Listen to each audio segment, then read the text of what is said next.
This off. Welcome to the Iolande Argent show. I'm going to take off my glasses because I'm catching the glare of them in the screen. Okay. So, okay. And let me figure out a way to share the screen, and then I will find your presentation, which I put someplace. Okay. Wait, is that it? I think that's it. That's it. And there we both are. Okay, so I'm going to go ahead and start this from the beginning, and you just let me know. Does it play on its own, or should we kick it down, or? Pardon me? Does it play on its own, or do I have to hit the buttons? No, it doesn't. It's manual. Oh, good. Okay. So you can just put the first screen up, or however you want to run it. And I can tell you, we can move to the next slide or whatever. Some of the slides are progressive, so once you have them in full screen, you'll see that. So. Okay, and you know what I should have had you do? Why don't you introduce yourself? Sure. Again, my name is James E. Thomas III. I am president and founder of J. Thomas and Associates, which is a personal career coaching firm, which I have had in existence for about 5 years. Prior to that, my firm supported human resource consulting assignments to companies and corporations, primarily domestically. Spent about 28 years of my life in corporate America doing human resources, and made the transition to consulting 10 years ago not only because of the economy, but it was the right time to do it. I had primarily spent a number of years in human resources, and it was time to do my own thing. And after now coaching approximately 400 people in the last 5 years and working on my third book and giving presentations to job seekers for the last 5 years to the tune of about now over 3,000. I felt the need to take the message a little broader, and I'm glad that Dr. Andy invited me onto the show. I'm not going to go into another 30 minutes of bio, so I think that's pretty much enough.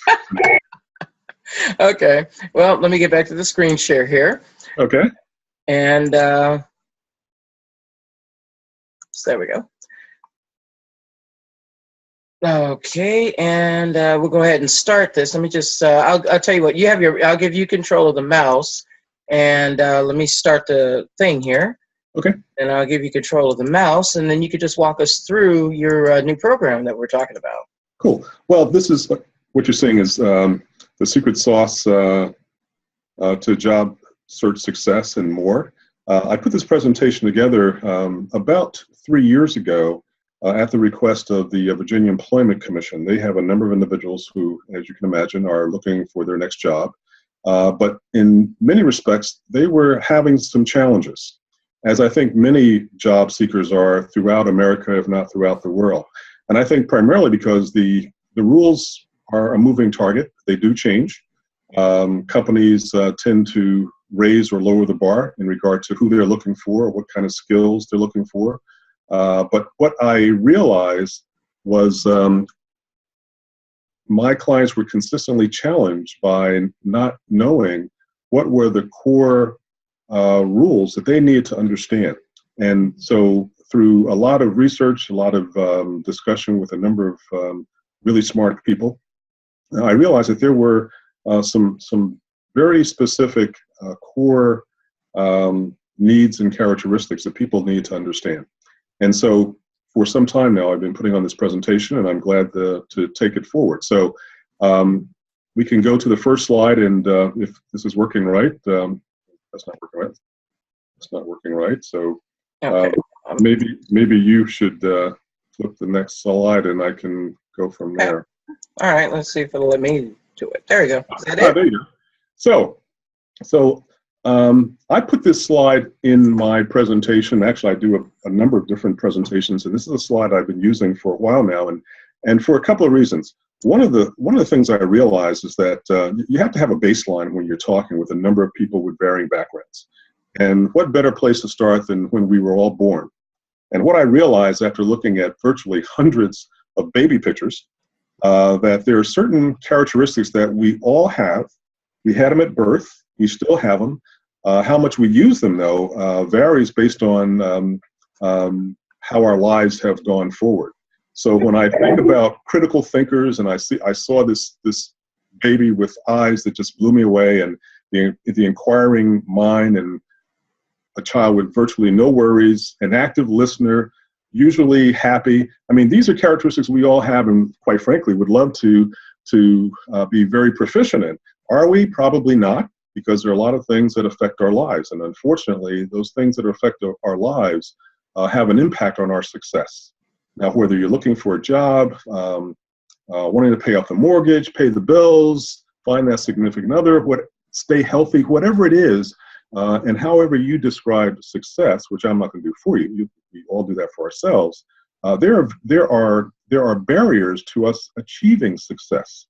And so when we get in a transition, and I use transition versus being unemployed, we start wondering, how and when am I going to get that next job? I mean, that's sort of the Friday night, Saturday morning discussion with yourself intellectually if you're laid off on a Friday. And Saturday morning, we wake up and sometimes we feel that we're a different person because our thoughts about the weekend prior to being laid off were totally different than Saturday morning after you've been laid off and you're sitting there realizing you don't have a job. And most of us think about all the material things we're going to lose. Boy, am I going to be able to pay the bill? Am I going to be able to handle the mortgage, college tuition, put gasoline in the car, whatever it is. And unfortunately, what I realize is that most people, when they're in transition, the first thing that we start thinking about are all the material responsibilities we have. And I'm not suggesting that isn't something that should be top of mind in some order, but what impact does that have on us getting that next job? That next job, by the way, which we sometimes take ownership of, as we did our last jobs, is probably part of the problem. Because when we were working in our last jobs and doing really, really well and getting bonuses and promotions and good performance appraisals, we assumed that, hey, we own this place. The boss said, look, we're gonna have a meeting in your office. You need to bring your goals to me so we can review them. Set up that meeting for the staff, and let's have it in your conference room. And all of a sudden you hear all these words that make you feel that maybe you possess this, until that day, that infamous day, Friday, Monday, whatever day it was, when you were laid off, and they give you this really small box that didn't have your office in it, didn't have your executive assistant in it, didn't have the PC in it, and you walk out the door and you realize that, wow, I guess I didn't own this. And so what I've tried to make my clients very cognizant of is the fact that when you're working for someone else, as many of us do, most of our perhaps adult lives, the best we can do is in regard to a job when we're working for someone else is we're leasing that job. And different than leasing a car, we don't know when that lease is going to be up. So we should always be in a position of realizing that we don't own this, and so because we take ownership of something that we have no control over, when it's taken away from us, we feel really kind of bad. We feel that, geez, this is a challenge. So how do you get over this challenge and move forward to get that next job, which, by the way, you might also be laid off from? And I think it starts with how we quantify and qualify success. What really are we on this planet to do? And what I realized when I started my consulting firm some years ago was that I changed my whole dynamic of what I was grateful for, what I put major emphasis on. And to this day, I have never really been challenged by having clients that provide me with income to support them in whether they're working, because I do executive coaching, as well as those who are in transition. As I said, I've had hundreds of clients. Many have been referred to me, and probably I spend about 20% of my time marketing my firm. Now, if I throw that model out to most people, they say, boy, Jim, you have a failing business. How can you survive under those circumstances? Well, I do pretty well. One of the things I realize is that those things that are material to us, a job, money, whatever it might be, these are gifts that we, given the appropriate lifestyle, should be given. And we've lost some of the things that when we were children, we came to realize that, but then as we got older, we sort of forgot about. As an example, my son and we're getting close to that time of the year again. But my son, during most of the year, he's a really good kid. He does the things he's supposed to do. He's very grateful for what we as parents do for him. He helps others. He takes care of himself. He's just an overall good kid. But I can tell you, either before or shortly after Thanksgiving, he comes to us with this list. You know the list I'm talking about. It's his Christmas list. And as his parents, because of what he has done, we do everything we possibly can to provide him with as many things that are on this list that are reasonably appropriate to put on the Christmas tree. Us along with Santa, obviously, if there are kids listening. But that said, he does 80% of his piece, and we do the 20% to provide him with the gifts that he should get because of the way he lives his life. Mm-hmm. That's the challenge as adults we have forgotten about.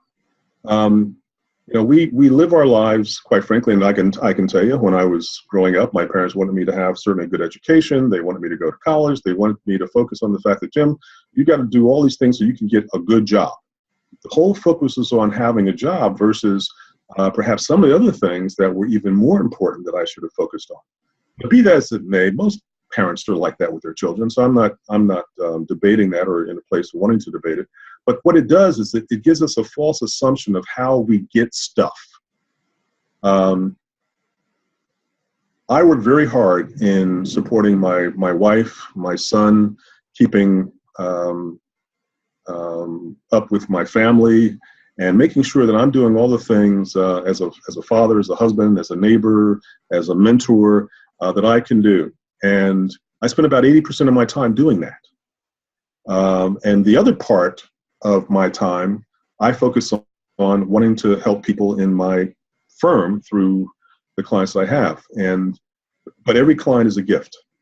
And every client that comes to me is a paying customer, and I support them. But acquiring them wasn't as difficult as we tend to make getting that next job, as an example. My son doesn't assume that Christmas morning he's worked really hard to get what's under the tree, but he really has in regard to how he's maintained himself as a person. So he has no worries in that situation. And what I came to realize is that what differentiates those people who are generally and typically successful from those who are not successful more often than not. So I'm going to ask you to turn to the next slide, and I want to talk about this slide a bit. It's a sort of a reality test. You control your future. When I ask people in my presentation, you control your future, they look at me as if I'm from Mars because they don't perceive that they do, especially if they're sitting there and they're not working. They say, geez, if I control my future, I would have a job. I wouldn't be here listening to you, right? And so I have to get them through the fact that there are absolute things about their life that they control. So if you just flick the next button, I'll show you the first thing. I asked them first, attending the presentation. Like today, there are people online who made a concerted effort to dial in or to review or be on this presentation today at 2:30 Pacific time. Nothing was going to cause that to be different than what it was. It's absolutely happening in their lives. I'm here, you're here. We determined that at 2:30 or 5:30 my time on the East Coast, we were going to be on this presentation. And guess what? Ding, it happened. Yeah. We control that. And there are a lot of other things we control, like getting up in the morning and showering, decide what we want to wear, where we're going to have lunch, what we're going to eat. There are a lot of things that we control, and we really don't think very much of it because it seems pretty basic. But applying that basics to other things, like getting that next job or doing other things that are perhaps more important, perhaps in your life, is something we don't believe we necessarily control. But let's take another step at this. If you flip the next item, I'll talk about that. I ask typically the audience, in 30 days, you're going to take a vacation. And you're going to have $10,000 to take a vacation, and you're going to be away for 2 weeks. Now, I ask my audience to sort of imagine with me, but if you think about that, if you decided that in 30 days you were going to take a vacation, you had $10,000, and you're going to go away for 2 weeks with someone or with not, doesn't really matter. More than likely, your brain, your thoughts are going to start systematically working out every detail so that 30 days from now, there's not going to be a surprise. You're going to get on a plane, train, automobile, and you're going to go on your vacation. You will decide where to go. You'll decide how much money to take. You got $10,000. You'll decide what clothes you're going to take with you. You're going to decide if you need a rental car. You're going to go through all those details. So the 30 days from now, short of some major disaster going on in your life, you are going to go on vacation. And I'd say that 99.9% of most people who plan a vacation go on the vacation. They're not surprised that 30 days come or a month comes or 2 months come. Oh, I can't go. They go on vacation. And it's absolute. It happens. Now, flip the next point, and I want to bring up the next thing. Let's assume the following. 30 days from now, you're going to have that next great job. Now, when I asked my audience this, I said, by raise of hands, how many think you will have that next great job in 30 days? As I asked them previously about the vacation and attending the presentation, which none of them had a problem with, I get this deer in the headlights look. I'm not sure that I can commit that 30 days from now I'm going to have a job. And I ask them, why? Well, I don't control whether I'm going to have that next job. I'm saying, you don't control whether you're going to have that next job? Who does? And they go through the list, the recruiter, the hiring manager, whomever. And therein lies the challenge. We believe that when someone else has ownership of something that we want, we don't have the ability to acquire that in a time frame that fits in sort of our universe. And that's the challenge that we have in life. There are many things that we want, but we don't believe we can get them because we perceive that other people control those things. Right. And that's the challenge when individuals go into an interview. If you've not been working for a while and you go into an interview, as one of my clients told me, he walked into a lobby one day. By the way, he didn't get the job. I'll fast forward. He didn't get the job that he was going to be interviewed for. He looked around. He said, boy, in his mind, he said, boy, I'm the only person in this lobby who's not working. And that was his thought going into an interview. So, relative to the success factors that might have affected him getting a job, he had already sort of stabbed himself a little bit in regard to acquiring what he wants. Having a winning attitude versus a losing attitude is not a mistake. It's not happenstance. It's based on some rather specific universal principles that we don't really apply to our lives because we were never taught those things. Unfortunately, because of the way the world works, many of the differentiators between those people who understand what causes success and those who don't seem to be almost hidden, not talked about, not put in perspective for those who want something as important in their lives as a job, clearly, so they can get on with what they want to aspire to use, like their intelligence, their skills, their experience to make a difference. And that's and certainly personally feel good about themselves. They're contributing. Contributing is more than just having a job. It's figuring out what do I need to do to make that happen. So if we could go to the next slide, we're going to get into some and from my perspective, this is probably one of the most important slides in this presentation. There's some other important slides, but this is sort of what I would call the heart, the pulse, the core of what differentiates those who are successful from those who are not successful. And I call it the first law. And if you click the next switch, I'll explain what it's all about. You can, and this is an absolute, and what I'm going to be talking about on this slide is all absolutes, and there are many examples that I can give. I'll give as many as I can in the time frame we have, but you can be, do, and have whatever you imagine. We all have an imagination. We imagine what we want, and unfortunately, if it doesn't show up Christmas morning or whatever time in our frame we're looking for it to show up, then we get disappointed. We feel that, well, maybe it works for others and doesn't work for me. Right. So let's go to the second law, which follows this. Well, there should be another. There we go. Okay. And if you go one more, the second law is you attract first what you fear most. Let me put that in perspective. When I ask my clients, what are your concerns regarding to what's on your mind? What are you thinking about more often than not? And they say, well, Jim, I'm really thinking about the fact that I can't pay my bills. or I'm having a hard time getting a job. It's always in the negative. It's always stated in the negative. Let me tell you how the mind works. Let me tell you how the universe works. And let me tell you how things work in regard to our imagination. We have the ability to imagine ourselves going to a meeting, and we attend that meeting on time. We imagine ourselves going on vacation, and we're out the door in 30 days on vacation. We imagine a job that we want, and then, however, we think of what could possibly cause that not to happen. But before we talk about the job, we think about all the things that we're dealing with real time that are inhibitors to us moving forward. Like my client saying, I can't pay my bills.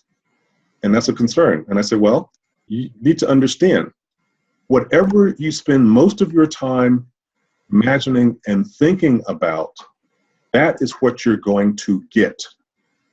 So let's put it in perspective. If you're spending most of your time saying, I can't pay my bills, I can't pay my bills. Every time a bill shows up, you open it up, I can't pay this, I can't pay this. That's what you're thinking about. That's what you're spending your dominant thoughts thinking about. Then that subconscious part of your mind is going to deliver more ability for you not to pay your bills, which means I can't deliver a job to you, because if I delivered a job, you'd be able to pay your bills. So it's important for, as I tell my clients, to be positive about what you want and minimize what you don't want to happen in your life. You don't want to be in a situation where you can't pay your bills. You want to focus on the job that you want. So putting things in a positive statement versus a negative statement. As simple as, I want to be in a position of being able to pay my bills versus I can't pay my bills. Big difference. You're on the other side of the equation. That being focused on I need to be in a position where I can pay my bills will start to cause you to imagine the position you want that will allow you to use your skills and experience to get that next job. They said, well, wait a minute, Tim, the hiring manager, the recruiter are going to stop me from getting that next job. And there we go again. We're back to that second law. You attract first what you fear most. And I would tell you, through society and through many people who I know who were very successful, when I talk with them about you attract first what you fear most, they look at me as, again, like deer in headlights. And they say, what do you mean? I said, well, don't you think about things that you can't accomplish? And they look at me and say, not really. I think about what I can accomplish, realizing there may be some barriers, but I don't focus on the barriers. I focus on what I want to happen, not what is potentially something that might inhibit my ability to get what I want. And so what I found as I got deeper and deeper into my clients, and quite hundreds of clients, talking with them about their job search, I realized that it was almost the 80-20 rule. 80% of their time, literally 80% of their time, they're thinking about the second law. They are attracting first what they fear most. I'm too old. I'm too young. I'm a minority. I'm a woman. My hair is gray. I can go through a lot of other things, but I'm sure the audience understands what I'm talking about, right. and probably have stated that themselves. Boy, I'm over 50. Boy, is anyone going to hire me? We attract first what we fear most, and those fears that we have create stress. And I'm not going to get into the big this universal discussion about stress, but the reality is that keeps us from achieving the success that we want. So if it's a job that you want, and clearly job seekers are wanting a job, then you're playing defense by invoking the second law more often than not. And so when I stop my clients and say, do you realize what you just said? And then specifically they'll say, I'll tell them or parrot back what they just said. They say, boy, did I just say that? They don't even realize how often they use the second law that affects their ability to move forward in their job search. And so as Zig Ziglar said very clearly, you've got to be before you can do, and do before you can have. A lot of people want to have something, but they don't imagine themselves being it first. And many of my clients, I try to get them to a place where, what is the next job that you want? Can you see yourself in that job? Can you imagine yourself getting up in the morning, going out the door, going to an office, wherever it might be, and doing what you say you want to do? And when they say no, and I'm saying, start that process. If you truly have the ability, the skills, the experience that you want to apply to that next position, and imagine what that next position looks like. And then focus on being in that situation. Because if you want to have it, you just can't go and say, well, and most of us, quite frankly, that's how we work, right? We see something, I want to have that, I want to have that, I want to have that. And when we don't get it, we feel that we're challenged by the fact that, geez, all these things I really want to have, I never get. It's something that's very simple that I say to my clients. I have them do the red light exercise as part of my book. But one of the things I was brought up realizing and told by my grandparents many, many years ago they used to say, "Boy, Jim, you always want this stuff, but you have to be grateful for what you have right now." And I didn't really figure that out and how important that was until I got a little older and realized that many people want to move forward in their lives, but they're not grateful for what they have right now. And I put in a keeping something or losing something category. Anything that's material that I have, I can replace. So the things that I'm grateful for are things like my health, my wife, my son, good friends, neighbors, those things that I can't replace. And so if you focus on those things regard to realizing that if you take care of those things, then you can be grateful for other things that you ultimately get that may very well be material, like a job, because a job is something that can come and go. And that's the challenge that many people have. They start down this road of getting into a job, and then when it's taken from them, their mind's taken from them, then they feel a loss. I've lost something. Well, I feel a loss when I have ownership of something and it's taken away. When I'm leasing, let's say a car, and it's time for the lease to be up and it goes away, I don't mourn, I don't go into some major stressful situation. I say, well, hey, time's up, and you move on. Right. Most people, unfortunately, put the job in a similar situation, something they own. Consequently, it's the whole concern in our society now that is causing, I think, many people who probably should be retaining their positions to be putting themselves in a situation where they're being laid off because they're attracting first what they fear most, and that is, gee, what if I get laid off? I think they're going to lay me off.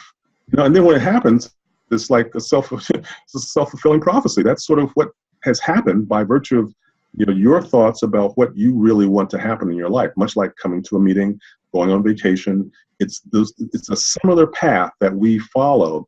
And unfortunately, we follow more of a negative path when things aren't going our way, and we concentrate on what could go wrong.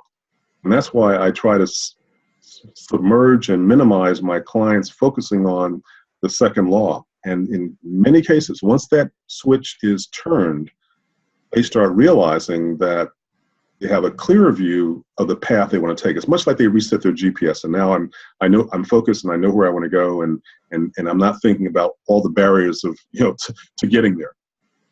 And that's the challenge that we have. How do we eliminate the second law? And what I quite frankly challenge my audiences to do. And I said, look, over the next week, you're going to run across a number of people who are going to invoke the second law, and you'll come to your reality how often individuals are playing defense against things that affect their success. And it's sort of a truism. I mean, put it out there and you realize, and I've had any number of individuals who send me emails like, Jim, gosh, it wasn't 24 hours later than my neighbor or my wife or my spouse or someone said something that was negative based on just a conversation we're having. They put things in negative context, which they realize, geez, am I doing that too? Am I affecting my ability to move forward because of what I'm thinking about and what I'm imagining? And the answer is absolutely yes. And so the challenge is, how do we get to the place where our lives are more based on what can be that reality we want, vis-a-vis the first law? You can be, do, and have whatever you imagine, and minimize thinking why it won't happen.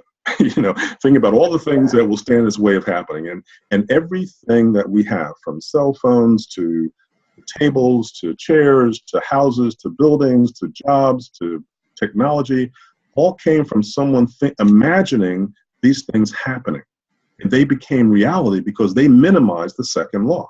And if they didn't do that, we wouldn't have what we have today, and that is a society filled with imagined objects and technology and science and medicine. And you just, think about it. Everything we touch, someone imagined it. They didn't touch it. They didn't think about, well, I'd love to be the person who could cure polio, but I'm not sure if I could come up with a polio vaccine. So they didn't jump down to that second law. They went through the process of imagining and determining, how could I work through this process? They may not have been successful initially in many instances, clearly, but the reality is they didn't fall to prey to that second law. Because if they did, many of the things that we relish and see as maintaining a very enjoyable lifestyle would not exist today, because someone had to imagine it first and foremost.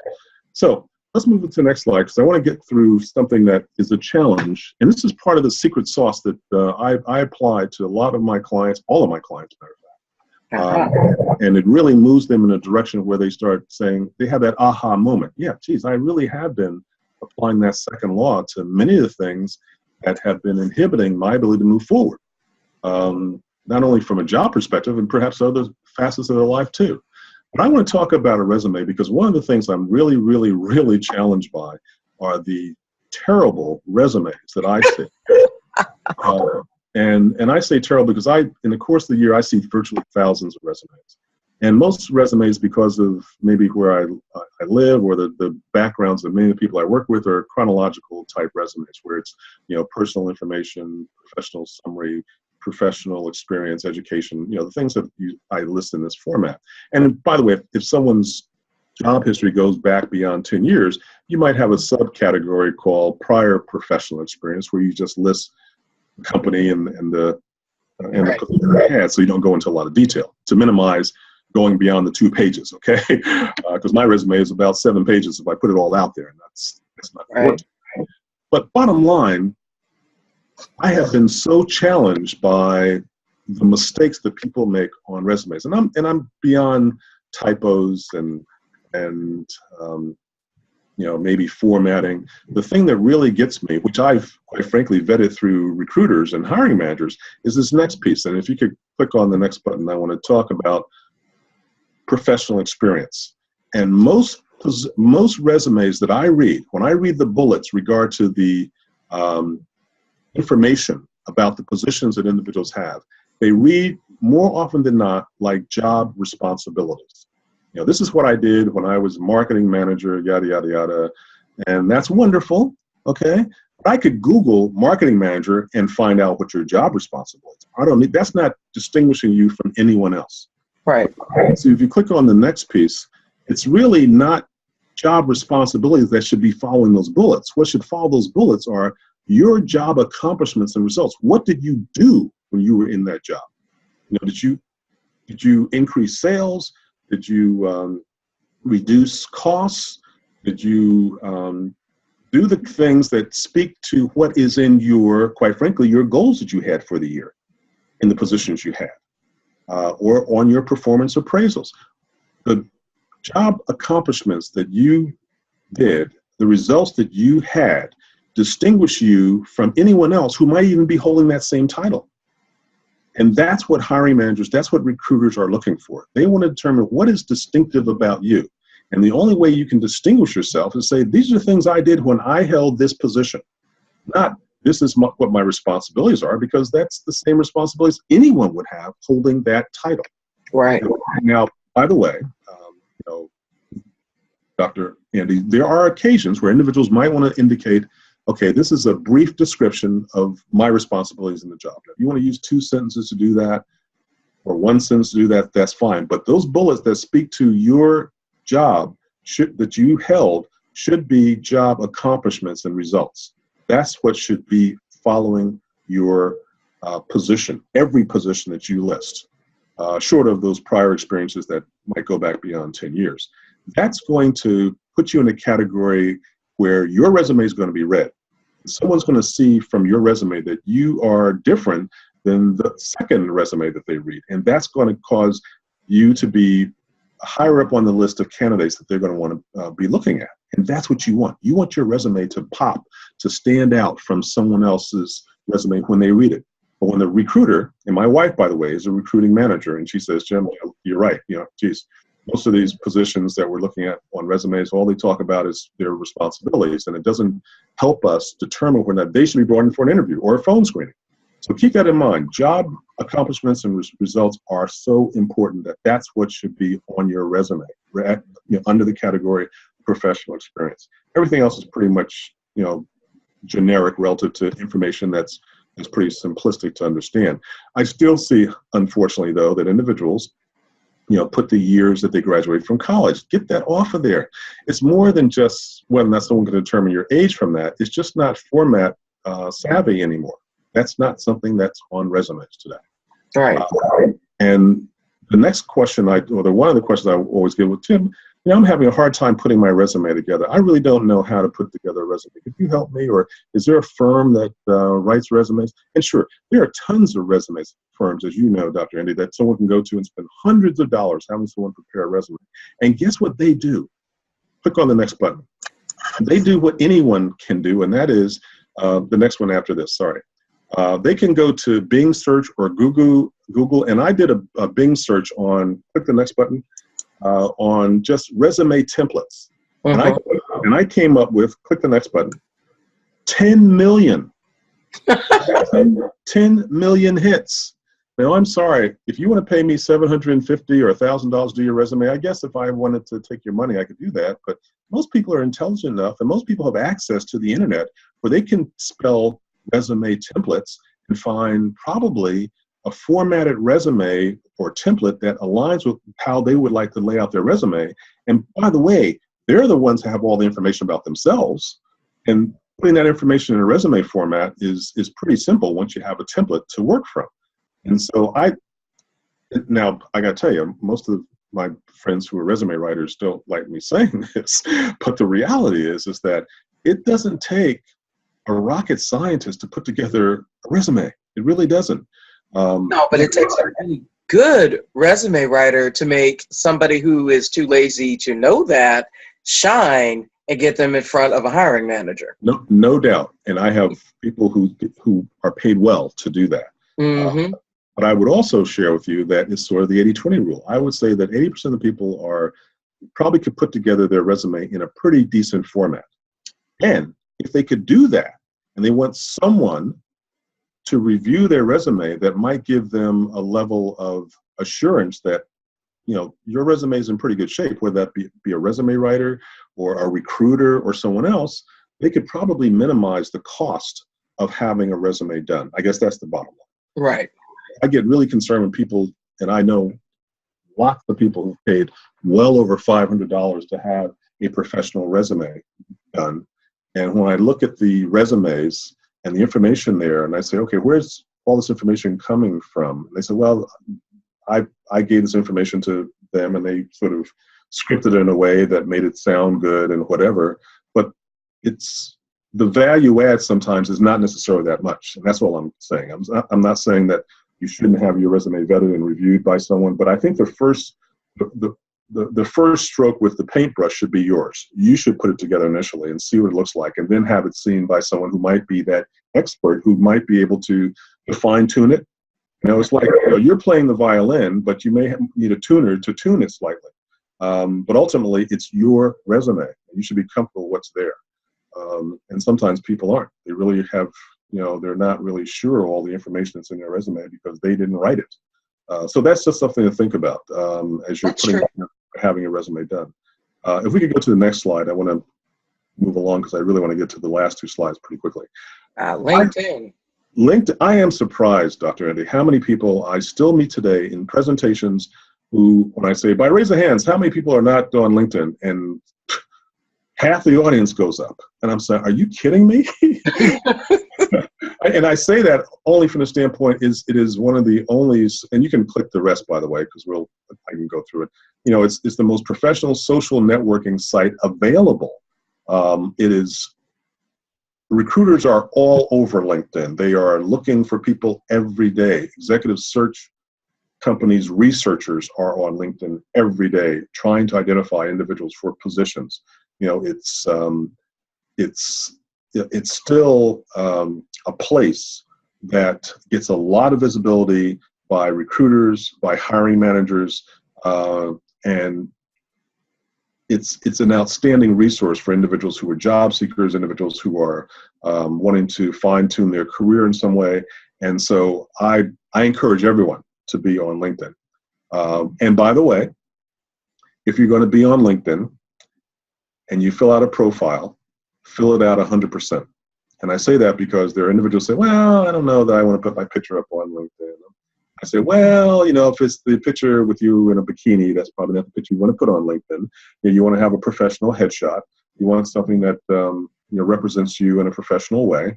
But I can also share with you that, and it's been primarily executive search firms who told me this, researchers. They said, like, if I go to someone's profile and it's not been filled out with pertinent information, I just move on.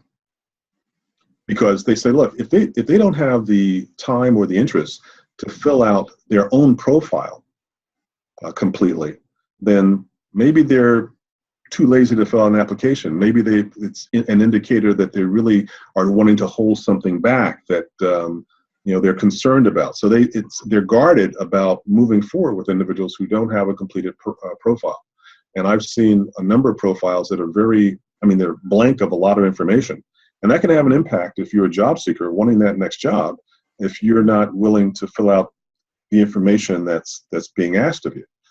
I'd also say that we all know people we work with who thought well of what we've done, and you should absolutely reach out to those individuals and get recommendations from them in regard to their past experience with you as a colleague, as a manager, as someone who they work with. Because the neat thing about recommendations on LinkedIn, as you know, Dr. Andy, the individual can't change that information. Only the person filling out the recommendation can change the information. You can either accept or not accept it, but you can't change it. Unlike an email that comes to you, you can edit and do all kinds of stuff with it. Right. But you can't do that with the recommendations you get from individuals. And that's why recruiters are all over those recommendations. You realize that this is something that someone's saying about you, much like a reference. If they call someone, it's going to be unscripted. It's going to be exactly the way they want to tell it. And you haven't interceded in a way to change it or embellish it, make it better. It's what they want to say about you. So it's important to have that out there because it gets recruiters interested in you, obviously, if the information is certainly interesting about you. And they're more inclined to want to place that call to you to find out how your skills may align with the positions they have open.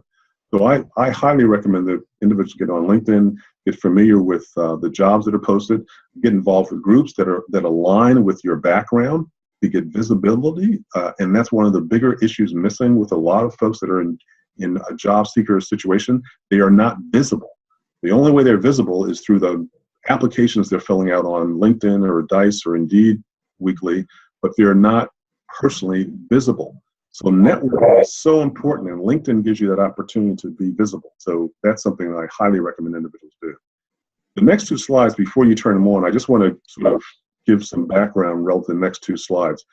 I was having a let's just quickly go over the book. I wrote a book called Want That Job? What You Need to Know Right Now.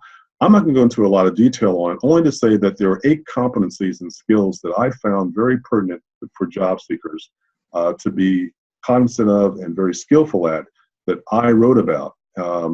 Book's got a lot of visibility. I wrote it in 2011. I'll probably revise it this year or next. But it's really helped job seekers to understand those areas that they need to be proficient in, like having goals. If you are a job seeker and you don't have a goal, then what's that all about? I mean, you want a job, that's fine. What is that job? Where is that job? What kind of company do you want to work for? There are things that you should be focusing on that align with the goal you want to achieve in the next job that you want to have. Your communication and social skills are extremely important. Your drive to win. This is not, if you were competing for something, and clearly you're competing for that next job, you're not competing to lose. No one ever competes to lose. That's not in the DNA of someone who's competing. We all compete to win. Are we going to be successful all the time? Not necessarily, but we don't compete with the mindset that, boy, I'm out there, boy, I can't wait to get out there and lose. That's not how we think and process winning. Winning is, the drive to win is very important in the job search. It minimizes the second law, meaning, you attract first that you fear most. It keeps you focused on your goals, what you want to accomplish. Your emotional intelligence, if you're fearful, if you're stressed, if you're depressed, you're getting disappointed about how things are going, that's going to have an impact on how you come across in interviews, in phone screenings, in opportunities to network with people. And that's very important to understand. Your networking ability is extremely important. Your ability to meet with other people and be engaging. is a characteristic that many hiring managers, recruiters are looking for. And if you don't have those characteristics, it's going to be very difficult for you to get to the next round of interviews beyond perhaps even a recruiter. I'm not going to go through the others, only to say that these are important characteristics that every job seeker and everyone wanting to achieve a position, whether they're being even interviewed for a higher position in a company where they may already be working, need to be proficient in. And I'll just leave it at that for now. Okay. Next two slides before we move on. More secret sauce. Yeah, more secret sauce. The next two slides, and this is one of them, I spent about a year interviewing over 80 hiring managers and recruiters, because I was very concerned that when some of my clients came back from interviews and I said, what happened? They said, well, they thought things were well, but the fit wasn't right and they're not going to proceed. And I'm probably not going to be asked back for further stages of the interview process.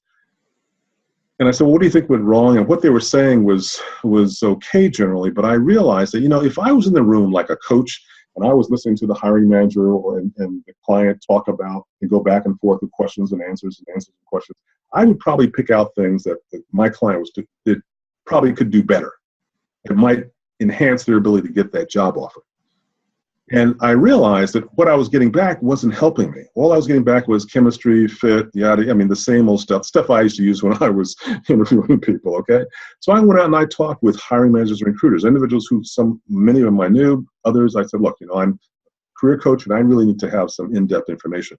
And they shared with me honestly what they used as criteria to either hire someone or not hire someone beyond just the job description.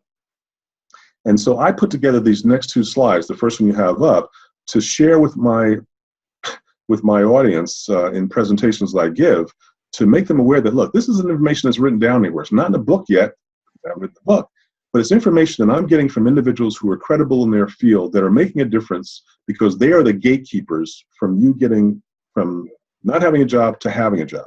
And I put the first slide, what hiring managers like about you, in three categories. The first one, how you think. The second, personal and social characteristics. And third, your work ethics. And when I talk through, team-oriented, problem solver, ask good questions, these are all things that those 80 plus people told me about. And that was sort of, in many cases, I just let them talk, and many of them shared this information with me at separate times. It wasn't group meetings, these were one-on-one meetings.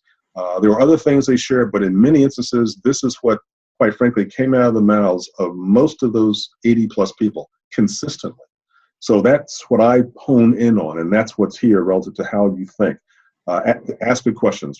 Are they flexible? Critical thinking, customer focus. These are the things that they were aligning and putting together questions on, and these are characteristics they were looking for in those individuals who they liked. I'll go through all of them, but the personal and social characteristics, you can see there's quite a few things here which speak to individuals being engaging, personable. They're looking for real people who are coming across as dynamic and positive about themselves. Not, oh, I'm not working, would you please give me a job? They're looking for people who are very positive about themselves because they're going to be working with other people, and they want people who bring energy to the workforce. And in many cases, if someone has been interviewing, they haven't been offered positions for a while, they might not feel the best about themselves. They may feel, geez, maybe I'm not worthy, I'm not ready. They're talking themselves through all those you attract first what you fear most, second loss situations.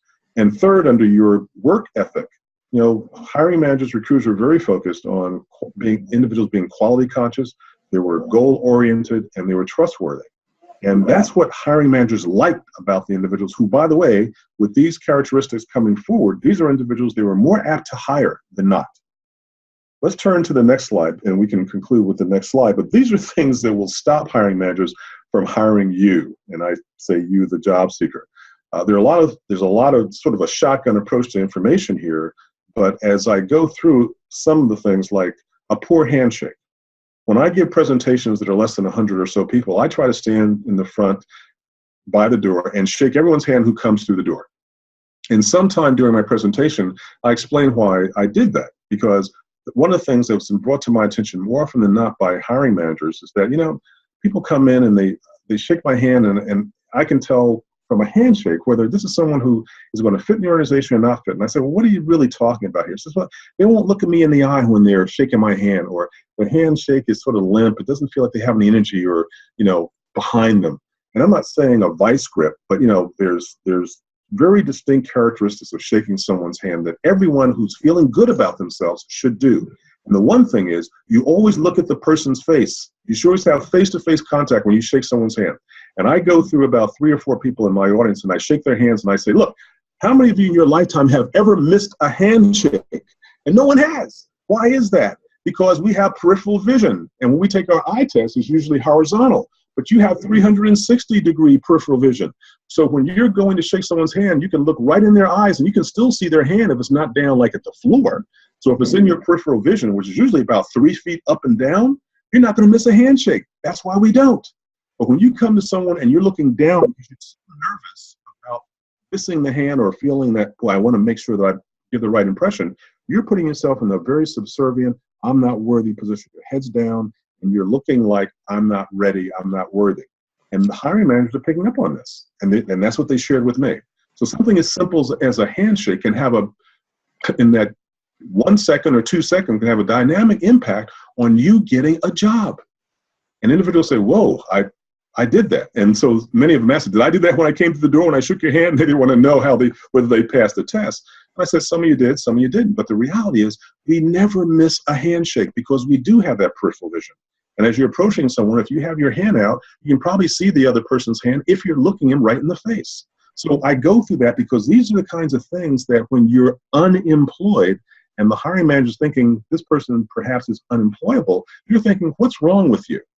If you come forward with things that are right with you, then you distinguish yourself in a category that says, this person may very well be someone that I should be talking to today and I perhaps should hire. But there are other things like, no energy, being overbearing, disrespectful, late to the interview, which should never happen, but it does happen. Someone saying they're perfect for the job. No one is perfect for any job. And you're meeting with a hiring manager who has deficiencies. They know they're not perfect in their job. And they have a difficult time when someone says, well, I'm perfect for this position, when you haven't spent 1 day in the job, 1 day in the company, 1 day in the culture, not knowing really how your skills and experience are going to relate. And you may very well make some little mistakes when you get into the job, not something they're going to fire you for. But in the interview process, I don't think, and hiring managers told me, I don't hire too many people who say they're perfect for the job. So it's something that we should think about as we're going into an interview. Too friendly or familiar. This hiring manager or recruiter is not your new best friend. They're a professional who's trying to make a decision about whether or not you're ready to be brought into the organization and be given a paycheck and responsibilities and authority to do a job. First and foremost. 5 years later, if you guys become friends, wonderful. But the first day, sharing personal information or asking the individual about what they're going to do with their weekend, if you're having an interview on a Friday, is really inappropriate. And this is information, by the way, that hiring managers and recruiters are sharing with me. Inconsiderate, not prepared. And that speaks to the kinds of questions that individuals ask. It's so important that everyone do their due diligence and research. We live in a world of the internet. There's not a lot of information about a company or a person that we can't find out if we just put on our wrinkled raincoat and be that detective or sleuth and go out there in technology and look up stuff. And in some cases, you may find that you go through internet, or through LinkedIn, you may know someone or find that you're connected with someone at that company who you may reach out to, who may share other information about culture and information.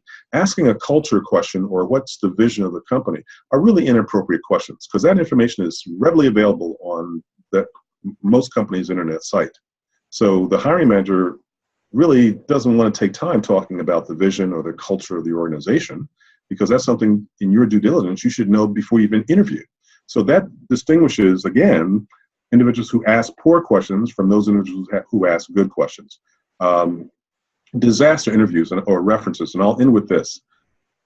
As many times as individuals come to interviews, I'm talking they're beyond the phone screen, they're being now brought in for an interview, and sometimes recruiters will ask, more often than not, recruiters will ask, bring in 3 or 4 references with you so that we can have those. And of course, you're now getting excited and you'll say, sure. So you bring in 3 references with email addresses and phone numbers, thinking that's what you should be doing. And I tell all of my clients, never, never, never, never, never do that.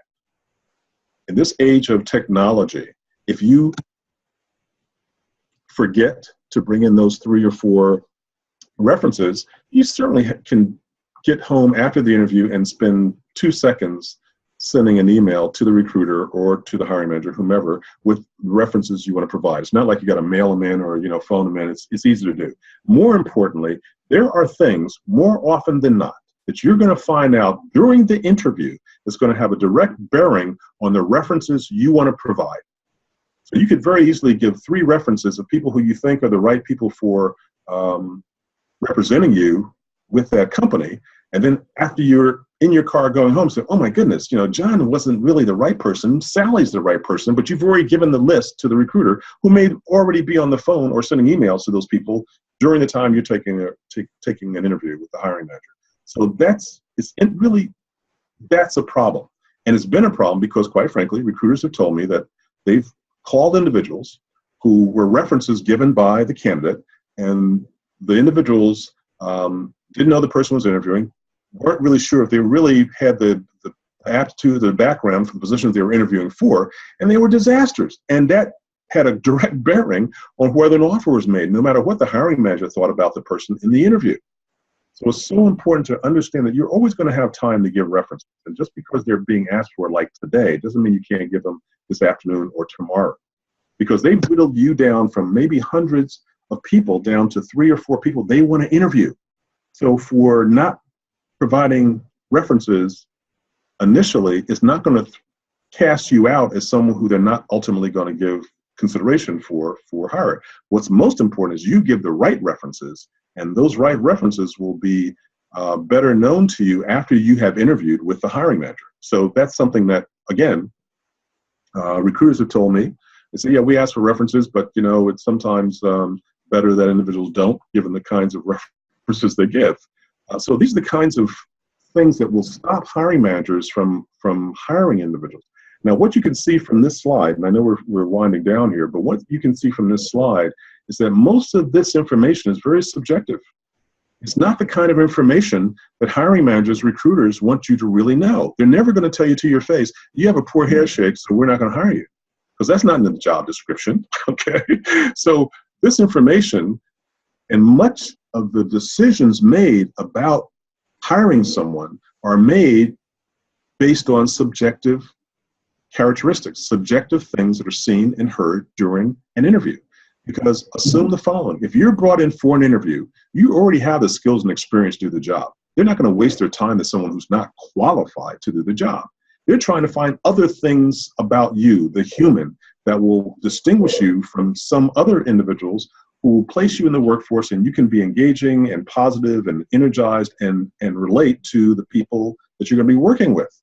And so therefore, many of the things that are on this slide are subjective, but they represent how hiring managers, recruiters, distinguish you from others in a very, in their minds, objective way. But if you don't know this stuff, and you walk in and have a poor handshake and your head's down, or you're a poor communicator, or you give disaster references, or you're anxious or you're disrespectful, it's going to have an impact, absolute impact on you getting a job. More often than not, you're not going to be offered a job. So I wanted to share this with in my presentations and with my clients so that they don't do these things. And more importantly, they do the things on the first slide that I showed in regard to the things that hiring managers and recruiters are really looking for. And it has made a difference in individuals getting jobs sooner than going through 4 or 5 or 6 interviews before they realize, gee, something's wrong here. Maybe I should do something different. And in many cases, they never find out about many of the things here unless a recruiter tells them, say, had you get better references, maybe we may have considered you more strongly.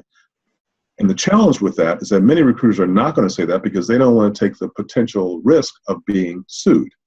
So much of this information is rarely, if ever, discussed by recruiters and hiring managers. And those of us who used to be hiring directors and vice presidents in human resources absolutely slap people's hands for doing those things, like saying to a client, we didn't hire you because you really are a poor communicator, or you were too friendly in the interview.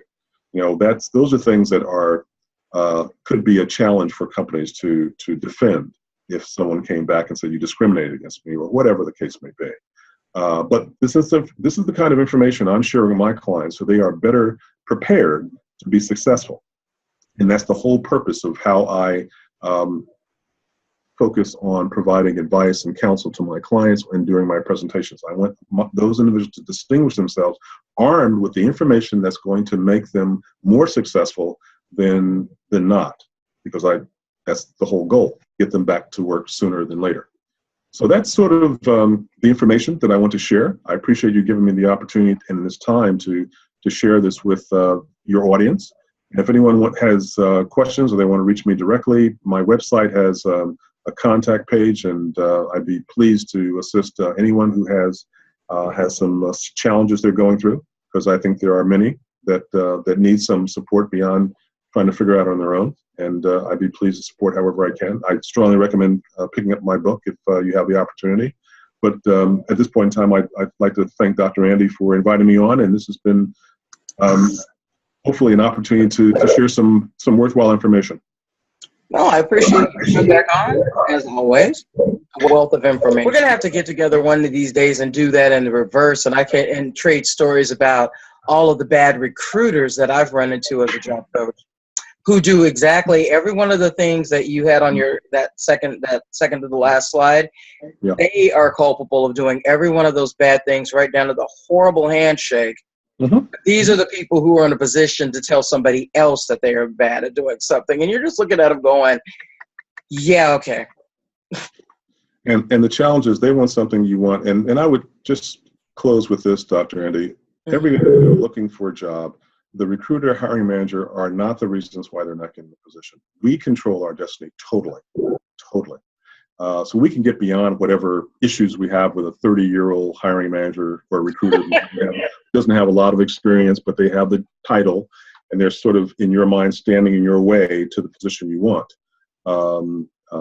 So there are things to be learned, and I absolutely agree with you. There are individuals who are holding positions as gatekeepers who have not been properly trained, have issues, have bias. They're not going to hire you if you're 32 years old and someone comes in who's 55, and you're saying, "Boy, this person in your mind, they're as old as my mom and dad. Why should I hire them?" Or whatever bias you have generationally. Those are the challenges that job seekers are having. But it's how you present yourself. How do you come across? Do you come across as someone who's older, or do you come across as someone who is wiser? Right. What do you want to come across? Because there's a distinct difference. As I share with my friends, my last corporate position I got when I was 56 years old. And I was hired by a CEO who at the time was 42. Now, under normal circumstances, because I was not working, one would assume, geez, did you pay for that job? I mean, did you bribe them? How did that happen? There they are. There she is, or he is. Yeah, this is nice. My secretary Ken. I told you he would pop up here. Yep, there we go. But I think those are the things that we have to look at and realize that we have a lot of control, whether we're working or not. We have a lot of control, and sometimes we give up that control primarily because of the second law. We attract first, we fear most. If we can just get our heads around understanding that and how that impacts, more importantly, how that negatively impacts our lives and what we want to accomplish, we can achieve great things. We can achieve many things that we thought we couldn't, because we will rule out attracting first we fear most, because we won't have any fear. We'll jump in the deep end of the war knowing that, we'll figure this out. It'll be okay. We are safe beyond what we imagine sometimes. We really are safe beyond what we imagine. We have a lot of things working for us, and the biggest force we have working against us, unfortunately, is ourselves. And that's what we have to flip that switch. So thank you for the time. It's always a pleasure. Appreciate it. I hope your audience picked up something from this, and I look forward to chatting with you another time. Okay. Have a good evening. You too. Take care. Thank you, everyone, for tuning into this edition, and thank you, James. We'll see you back again, and apparently the Secretary Cat is saying it's that time. Okay. Take care. Bye-bye. Bye-bye.